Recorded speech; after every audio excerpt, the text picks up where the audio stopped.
How to enable one-click ordering on Amazon. Want to buy products with one click?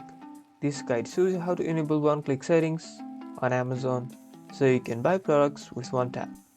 First, open the Amazon Shopping app and go to the main menu. Tap on your account and go to your account settings. Look for one-click settings option and tap on it. It's right here. Tap on it. This is where you can enable or disable one-click ordering. On the one-click settings page, you'll see a switch that says one-click ordering. Tap on it to turn it on. Once you've turned it on, you'll be able to buy products with one click. You'll also need to select a default shopping address and a default payment method for one-click ordering. You should be careful when you enable one-click ordering, as it allows anyone with access to your phone to buy products with one click. If you're not comfortable with this feature, you should keep it off. It's a great way to buy products quickly, but you should be careful.